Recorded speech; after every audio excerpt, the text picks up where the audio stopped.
Welcome to another edition, another episode, I should say, of How to Be Happier for Entrepreneurs. We're going to do things a little different today. Hopefully, you guys are going to like this. I've only done it once in the last 80 times. So we're going to flip the tables and I'm going to be interviewed. Michael's going to interview me. So, Michael, welcome to the show today. Thank you, Brad. It's a pleasure to be on here today. I'm excited to interview you.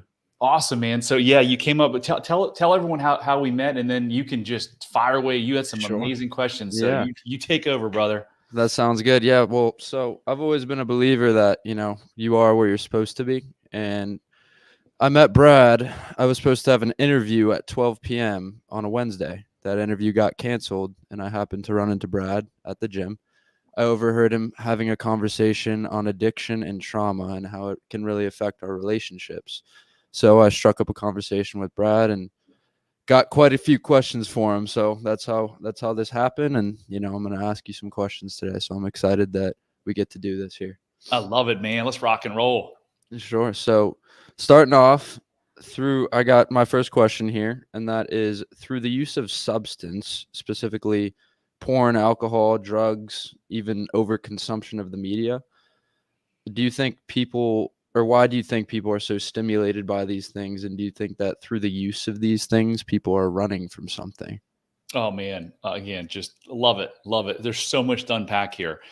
So yes, they're being stimulated, but more they're running from something. So every single negative behavior that you have in your life that you don't like and that you want to get rid of is your brain's solution to a problem that it perceives as even worse.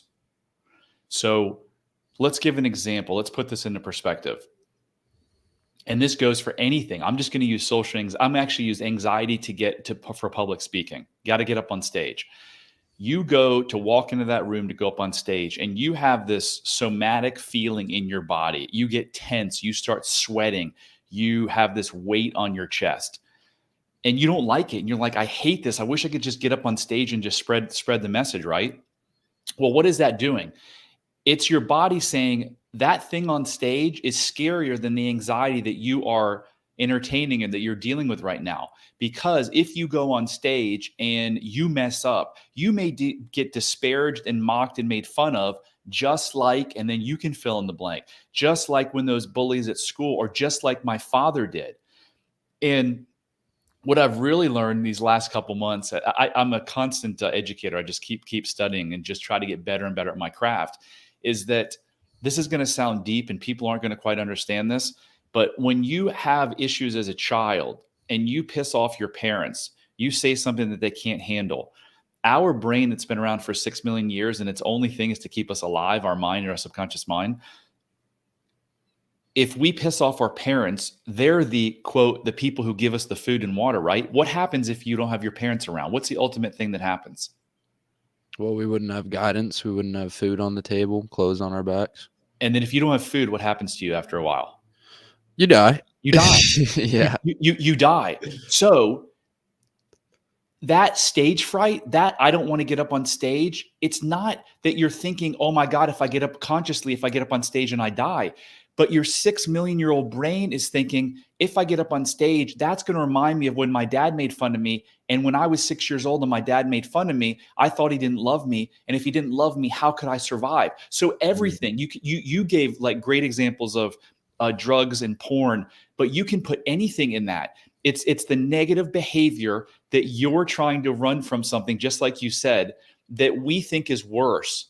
So the beauty though, Michael, is that when we really do the work and we figure out what this thing is that we're running from that we think is worse than the negative behavior that we can't stop, it's always an untruth. Always, always, always an untruth. In my case, it was I'm not enough. Well, I realized, oh my gosh, I am enough. And that's when my life changed and I got my freedom 3.5 years ago. Wow. So you think the first step is obviously realizing that you have a certain behavior or something you're running from and then confronting it? Yeah. So I think the first step to all change is awareness, right? Right. So I developed this literally, it'll only take you 2 minutes and 45 seconds, this self-love quiz. It's only 12 questions. if you take that and you score, there's 3 scores: extreme self-love, which only about 7% of the respondents have scored. And then there's mild self-love and lack of self-love. If you score mild self-love or lack of self-love, there's a really, really good chance that you have these underlying hidden beliefs that are untruths that are driving your negative behavior. So let's go to weight loss. This is a subject that I just absolutely am fascinated with, because my old self was like, oh, someone's overweight, they're just lazy and they have bad food habits. No, that's not the case at all. The case is that's their negative behavior running from something they think is worse. So they can go out and get the best trainers in the world, and they can get the best dietitian, nutritionist, doctors, whatever. But if they don't figure out what caused them to put the weight on in the first place, they can lose the weight, because I've seen countless people do it in my family, in my network, everywhere, right? We all know people lost a bunch of weight and then put it right back on.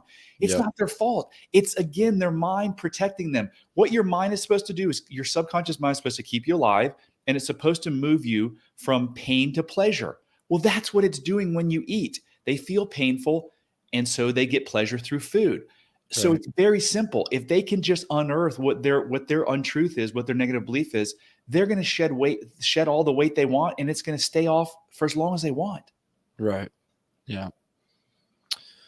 All right. Well, here I got another question for you. And this is one of my favorite quotes that I'm about to share with you by an author. Tamara Coolish wrote that when we don't heal from those who hurt us, we bleed on those who didn't cut us. I wanted to ask you, how important do you think a period of introspection in somebody's life is important, or how important that is to analyze their own behavioral patterns, thought processes, for their own sake, for the ones around them? Yeah, man, another great question. I love that quote too. And I know when I read the earlier version, maybe this is your next question, you were also going to ask about forgiveness. So how important is introspection? I mean, it's everything, right? After 47 years, I went to get my son help for anxiety, and I wasn't looking to do introspection. I thought I was introspective. I thought I loved myself. I thought I had a lot of self-worth. I didn't. And so I wasn't forced, because I willingly did it, but I wasn't looking to be introspective. But when I became introspective and I did the work, that's when everything in my life has changed. My net worth has gone up. My health has improved. My business has improved. My relationships have improved. Like, everything has gotten better. So the short answer is it's everything, because I've yet to meet a person, and there probably a few in the world, that literally had all of their needs met as children. We create these meanings around events. Sometimes most events are all events are just events, right? But a mentor that I'm studying under now, John Conley, he says all these people they say they want to lead a meaningful life. I want to lead a meaningless life. And what he means by that is, when things happen to you, you just don't attach a meaning to it. That's why the person's a drug addict. That's why the person is 75 pounds overweight. That's why the person's cheating on their wife, because things happen to them and they attached a meaning to it. Now, was that bad? No. Your brain was doing the right thing, because if you're neglected at home, if your parents are yelling, if you're getting made fun of like I was, or getting hit with a belt, you've got to come up with a reason, Michael. Why is this happening? Because your brain has to figure out, how am I going to survive?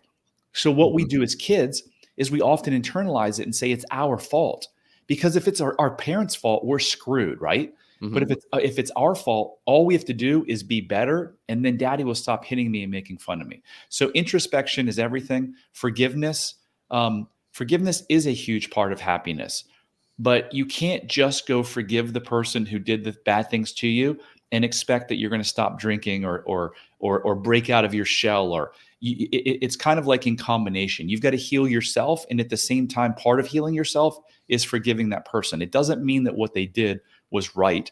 It just means that if you carry that baggage, the only person you're hurting is yourself. Sure. Yeah. That was my next question, actually. Our baggage tends to make the ones around us suffer. Why should my future partner, my future son, daughter, friends have to deal with my unresolved trauma? And so I'll go straight into the next question. Well, Michael, can I address that? Yeah. So they shouldn't have to, but here's what happens with us human beings. if you score lack of self-love on the quiz, hopefully you're going to go, I'll take it soon here, unlocklimitlessyou.com. It's all over. Just take the quiz. If you score lack of self-love, do you think that there's a good chance that you're going to go meet a spouse or a girlfriend or a boyfriend or whoever it is that has extreme self-love? Definitely not. No, because the person with extreme self-love is going to spend 5 minutes with you and be like, this person, I can't be with them. Not because they're better than them, but that they're just on a completely different wavelength and vibrational energy, right? Right. So I did this in 2 marriages. We often go find people who think that they're not enough either. Now you've got 2 people who are fighting for their worthiness. How do you think that works out? It definitely doesn't. It usually works out in complete fighting, or it works out that one of the people become codependent and they're just like, this is all I'm worth. I'm not going to get any better. This is all I deserve. And then they just stick it out for years and years and years. So no, the people don't deserve to have your unresolved childhood trauma come up, but it's just a fact of life. That's what's going to happen if you're your age and you're thinking about getting married and having kids and a family. The best piece of advice I could give you is don't do it until you find extreme self-love, because it's going to be a really, really hard battle. Now, could you find 2 people who lack self-love that were both committed to driving towards self-love? Yeah, that would work. But you've got to find the person that's committed to doing the work and going on the journey with you. Right. Wow. It's powerful. Because, oh, by the way, here's what happens. We marry someone with lack of self-love. We have these kids. What do you think our kids have? If you've got 3 kids that are born to 2 people who lack self-love, is there any chance in the world they're going to have extreme self-love? No, because you're going to push your shit down on them. Not that you mean to. I did it. And I was a really great father, I thought, because I took care of my kids. I never hit them. I was always there for them. I never made fun of them. I did everything for them. But my inadequacy, my subconscious pushed that down on them and created pressure for them that I didn't know I was creating. And so, if you don't mind me asking, what kind of made you realize that? Was there one specific action or moment where you kind of saw that? Yeah, I went to try to get my son help for anxiety. I tried everything. I tried therapy. I tried psychiatrists. We tried drugs.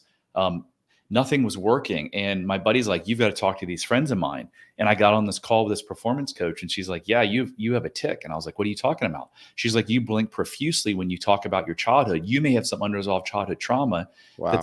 that's affecting your son's anxiety. And I'm like, me? No way. She's like, you can come out and work with my husband and I if you'd like for a weekend. And I'm like, okay, I don't think it's me, but I'll try. And sure enough, it was partly me. Of course, it was his mother too. But I had a role in that because I met her because of the way I feel about myself.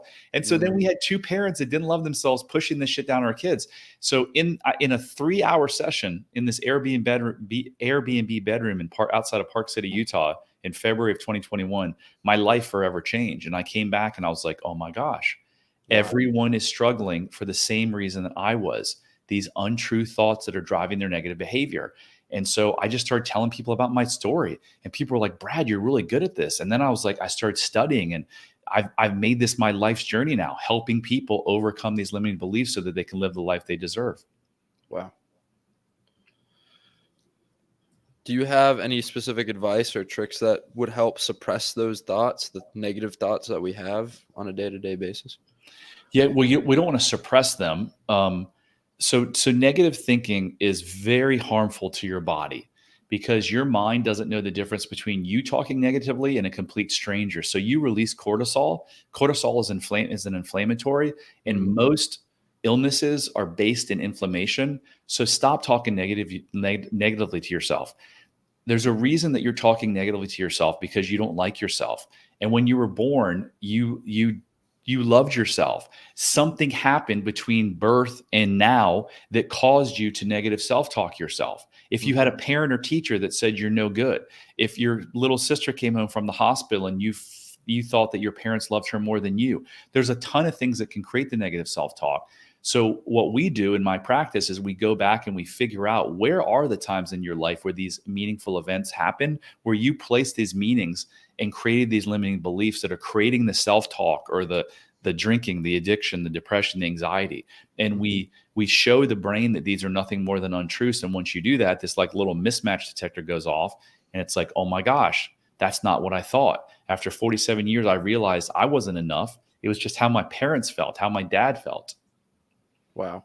So what can you do? There's 1,000 things you can do, right? You can find a coach like me. You can do meditation. You can read books, The Way to Love by Anthony DeMello. You can go to therapy. You can go to counseling. Mhm. But it's all about everything you ever needed to be happy, you already have. Happiness is from within. For 47 years, Michael, I thought that happiness was making millions of dollars and dating pretty women and having a big boat and going on vacations and showing off on social media. None of that shit, nothing externally can ever bring you peace and happiness. The only thing that can bring you freedom and peace and happiness it's inside of you. You've always had it and you always will have it. You just have to tap into that. Wow. That's powerful. Well, I'll ask another question here for you. And that is, our behavior is shaped by countless factors. Are our thoughts and actions our own, or simply the product of how we were raised, who we hang around, what sorts of information we consume? Do we have control over who we are? If we were kids, abusive father, alcoholic, obviously our life is going to turn out quite different than somebody who is raised maybe in a religious household with discipline. Yeah, I mean, that's a really deep question and another really good question. I would say that I don't think you do have control of your thoughts until the fact that you become aware of them. And I'm going to use me as an example. In July of 2021, my second wife had walked out of the marriage in April. I was just getting my kind of back on my feet, and I'm like, I'm going to buy a boat because maybe, I don't know, I love boats and they'll probably attract women. And I wasn't thinking that consciously. I was just thinking I want a boat. It'd be fun. Mhm. 2 months later, I'd never owned a boat in my life, and I would go buy a 42-foot boat. 2 months later, I made plans and got on the boat to go to the Bahamas. I didn't even know, the night before I left, I was having a buddy teach me how to read a chart. I didn't even know how to read a chart. I didn't get up and say, I'm no good. I'm going to buy a boat and then I'm going to go to the Bahamas and show all these pictures all on the way because that way I'll feel happy. It was my subconscious mind that was driving that entire decision. And it wasn't until after I went through this life shift that I looked back and I was like, oh my gosh. And at that time, I didn't make it to the Bahamas. The boat was in the Florida Keys. And I was like, oh my gosh, this is why I did that. I flew down to the Keys. It was in Key Largo or just south of there. Isla Morada, and I brought the boat back because I was like, I don't need to prove anything. So yes, I think that until you have an awareness that your thoughts are mostly a product of your environment, and it's usually between the ages of 0 and 7 because your brain is in a theta wave brain state. That's a hypnotic state. So everything around you is basically hypnotizing you. So if your father's an alcoholic, or your parents are always fighting, or your dad's never there, or you get hit or sexually abused, you're going to be like, why is this happening to me? Most of the time, it's because I'm not enough. I'm bad. I deserve it. Wow. But what's the truth? The truth is you're not bad. You didn't deserve it. This was your parents doing, or your caregivers. There's nothing wrong with you, but people go their whole lives thinking they're no good and not worthy. Yeah. Do you think that the trauma we face, those kinds of things, this kind of I relate this to science in a way almost. The first law of thermodynamics, which states that energy can't be created or destroyed, only transferred from one form to another. Do you think, or how would you explain to somebody to use their trauma or anger or whatever it is they're going through to turn that back into something else? Take something in negative and give back to the world something positive. Yeah. I mean, take the, Ram Dass says everything in the world is perfect. Mhm. And I had a really hard time getting through that when I first heard that, because I think about, well, what about the 6-year-old girl who's molested or raped? Mhm. And I think his thought on that is that while it's a terrible thing, right? Who could ever argue that? What if that girl goes on to be a counselor that helps 1,000 people and changes 1,000 young lives, or helps, again, 102 people, two 13-year-old girls that were going to take their lives. she might look back and say, I'm actually glad that happened to me. I've talked to countless people that said cancer was the best thing that ever happened to me. When I look at my traumas, I wouldn't take anything back. My dad hitting me with a belt, my dad making fun of me, always fighting. I wouldn't take that back, because it's allowed me. If I had a perfect childhood, first of all, I wouldn't be talking to you. Right. I'm hopefully going to help you in some way, shape, or form, and your life may impact 100 lives, 1,000 lives, 1,000,000 lives. I have no idea. So I think, speaking about energy, I think we were here before. I think we're going to be here again. We're not going to be in the same bodies, and I believe that we picked our traumas. That I think we go through life several times, or hundreds or thousands of times, to learn. And I think that our traumas can be used in a way that instead of drinking and drugging and abusing people, once you have the awareness and you're willing to do the work, it can be used as, it can be a magical gift, really. It's that ripple effect. Yeah. That's powerful. So when you realized that your unresolved trauma was having an impact on your relationships with your children, was that kind of just, wow? Were you just blown away by that? I know you talked about that a little bit. You just seemed shocked. Yeah, I didn't understand the impact until after I went through the transformation. So my son was when my son was with me, and he came into the room after my 3-hour session, and he was working with the wife, and he came in and said that he was like, she said he wants to share something with you, and he told me that he only thought I would love him if he played golf at a high level. Now, I told him countless times, don't do this for me. If you want to quit, it's fine. But that was my conscious mind speaking, and our conscious mind only directs 5% of our behavior. I think what my unconscious mind was saying, similar to the boat escapade, is that if I can get to the Bahamas, people are going to think I'm worthy. If my son can play on the PGA Tour or be a star college golfer, whatever it is, I might be worthy. So I think I was unknowingly putting this pressure on him. And yeah, when that happened, it was like, wow. And, I reinforced that wasn't the case. And I told him I was sorry. And, I remember my daughter a couple of years ago saying, Dad, why? I have a pretty large bedroom, and it's got a couch in there, master bedroom. And she said to me, why didn't you let me sleep in there all the time when I was scared? And I said, because I honestly thought that it would mess you up if you were always sleeping in Daddy's room, right? Now, knowing what I know, I would let her sleep in there if she was scared, because while I knew her room was safe, me sending her to her room was like, someone sending me to a den of lions, right? She couldn't comprehend. To her, it was scary, and that had a negative impact on her. So the advice I would give to would-be parents or parents is give your kids everything they need from an emotional and safety standpoint.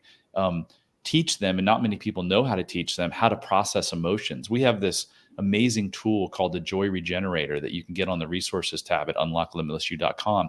And it actually teaches you how to process your emotions and how to process them with a significant other. So if you can learn that, and you can teach your kids at 6, 7, 8, 9, 10 years old how to process their emotions, some people go a whole lifetime without doing that. So wow. Yeah. I know I certainly didn't do it until maybe. So yeah, that's real. What are your thoughts on psychological disorders? Doctors telling people they're bipolar or mentally ill. Mentally ill is a title that's put on a lot of people that probably doesn't help too much. Yeah, there's a lady, I've quoted her a couple times, Judith Miller, I think is her name, Judith Herman. She was a Harvard psychologist, and she wrote a book in 1991, I think, called Trauma and Recovery.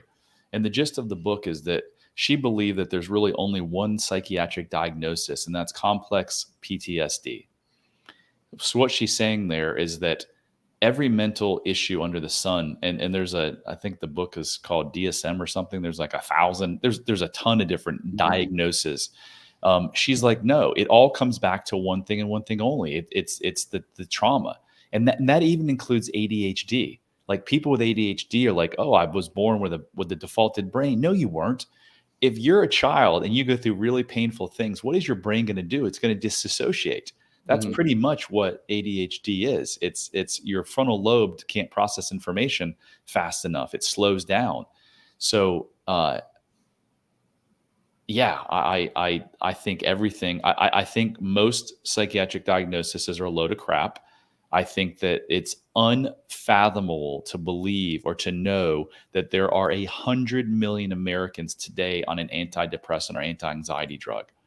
I Mm. don't know how many people should be on there, but I can certainly tell you it's not that. I mean, maybe it's 10,000, maybe it's 5,000, and they do serve a purpose if someone's in a really really bad place. But overall, they've done studies that Tony Robbins in his book, latest book, uh, Life Force, talks about how Paxil, which is the most just prescribed like drug over the last 50 years for depression, is has a 50% success rate. It's the same as the placebo. So yeah, Wow. that's my thought on it. Yeah. The disorder part, Michael. A lot of people will argue, and I'm going to include myself in it, that there's no disorder at all. It's your brain is doing exactly what it should. So if you have a anxiety disorder, that anxiety again is doing what it should because it's keeping you from something that your brain is thinking is more painful. All you have to do is show your brain that the thing that you're running from really is nothing more than untruth, and then the anxiety goes away. So my last podcast was a gentleman who was suicidal and had was diagnosed with psychosis, depression, and anxiety 2 years ago or less than 2 years ago. I go, hey, do you have any of those things now? He's like, no. I was like, where'd they go? He's like, I probably never, not I probably, I didn't ever have them, but that's what they diagnosed because how do we make money in this country as doctors and physicians and the drug companies, big pharma? We got to Mhm. diagnose you, and then we got to label you, and then we give you drugs. Well, if there's not a label, how are we going to give you a drug?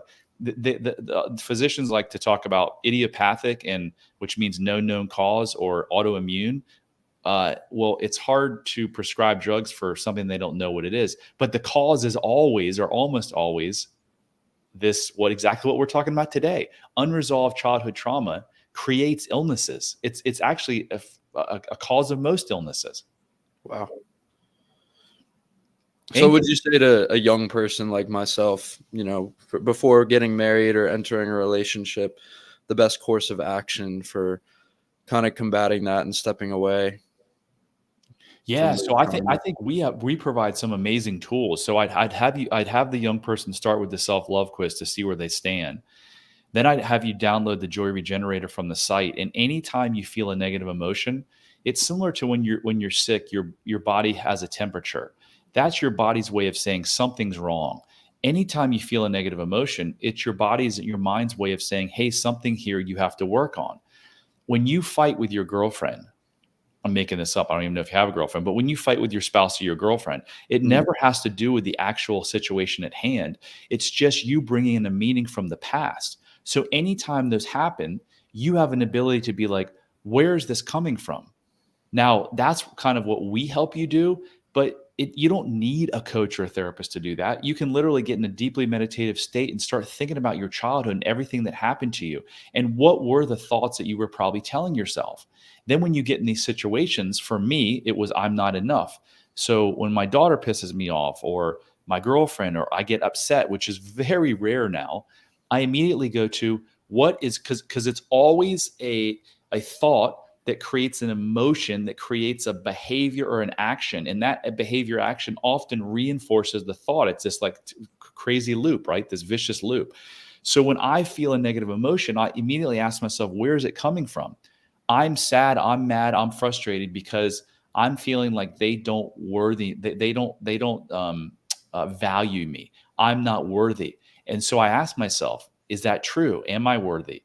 Well, yes, it is true. So why am I going to sit in this state of being pissed off at my girlfriend because she showed up 10 minutes late? Because I'm thinking she showed up 10 minutes late because she doesn't love me and I'm not enough. That's not true. So why am I Mhm. going to stay in the state? I'm not. So I just bounce right out of it. So take the quiz, download the Joy Regenerator, read books like The Way to Love by Anthony DeMello.